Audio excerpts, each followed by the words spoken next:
गुप्ता अनिवार्य एवं विद्यार्थी जीवन में आध्यात्मिक चेतना की आवश्यकता है, बोले डॉक्टर कुमार विश्वास। संत अतुलानंद कॉन्वेंट स्कूल कोइराजपुर में भव्य अलंकरण समारोह आयोजन किया गया।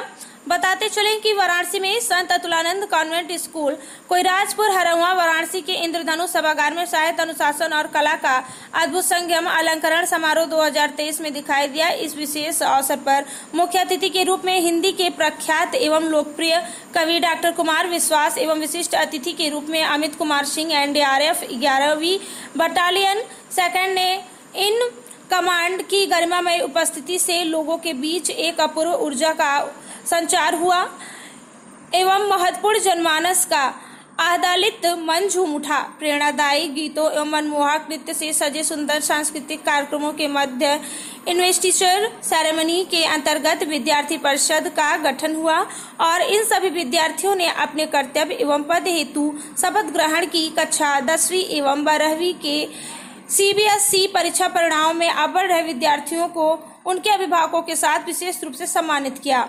बताते चलें कि कार्यक्रम में संयुक्त शिक्षा निदेशक डॉक्टर प्रदीप कुमार सिंह तथा पूर्व MLC चेत नारायण सिंह की उपस्थिति प्रेरणादायी रही। संस्था सचिव राहुल सिंह ने भावुक मन से मुख्य अतिथि, विशिष्ट अतिथि तथा सभा में पधारे सभी अभ्यागतों के प्रति आभार व्यक्त करते हुए कृतज्ञता ज्ञापित की। संस्था की निदेशिका डॉक्टर वंदना सिंह, सह निदेशक आयुष्मान सिंह तथा प्रधानाचार्य डॉक्टर नीलम सिंह के अलंकरण समारोह को विशेष सौभाग्य का अवसर बताते हुए विद्यार्थियों के उज्जवल भविष्य की कामना की तथा उनके अभिभावकों को इस गौरवशाली क्षण की साक्षी बनने हेतु विशेष धन्यवाद दिया। कार्यक्रम का संचालन जितेंद्र पांडे एवं शेफाली श्रीवास्तव ने किया। वाराणसी से रविंद्र गुप्ता की ये खास रिपोर्ट।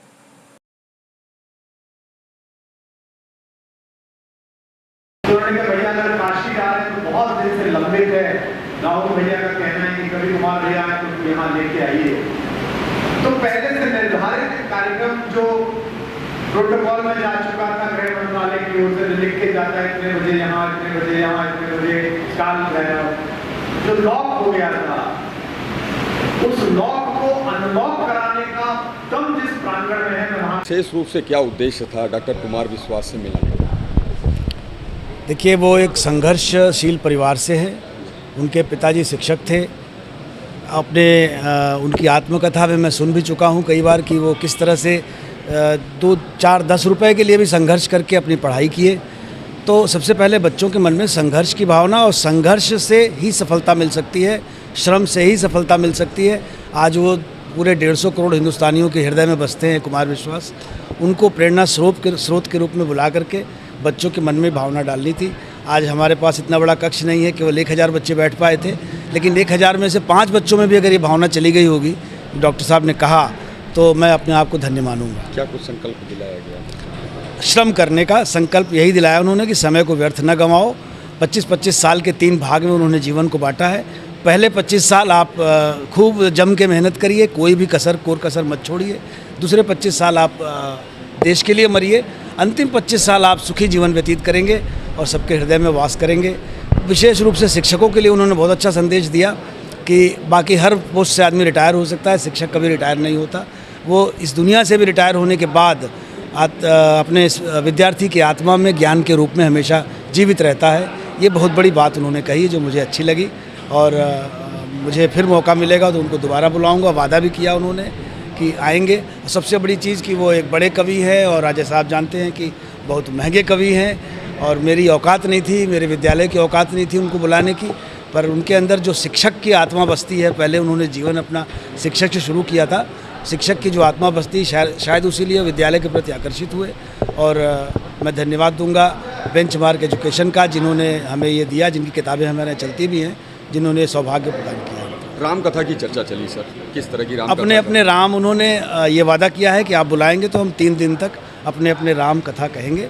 राम का मतलब मैं पहले भी कह चुका हूँ, राष्ट्र मंगल होता है। तो राम का मतलब किसी आराध्य की पूजा ही नहीं है। राष्ट्र मंगल की जो कामना करे, जो कल्पना करे, वही राम कथा है। तो वो राम कथा आएंगे, बोलेंगे, राष्ट्र मंगल की बात करेंगे। अगर हर विद्यार्थी चरित्रवान होगा, हर विद्यार्थी अच्छा होगा, जैसा कुमार जी ने कहा भी, तो वो अपने आप राष्ट्र का मंगल करेगा। पुल बनाएगा तो मजबूत बनाएगा, नीतियाँ, शिक्षा नीतियाँ बनाएगा तो देश के हित में बनाएगा, इत्यादि इत्यादि। तो ऐसी बातें राष्ट्रमंगल के रूप में कहेंगे, वो रामकथा के रूप में कहेंगे।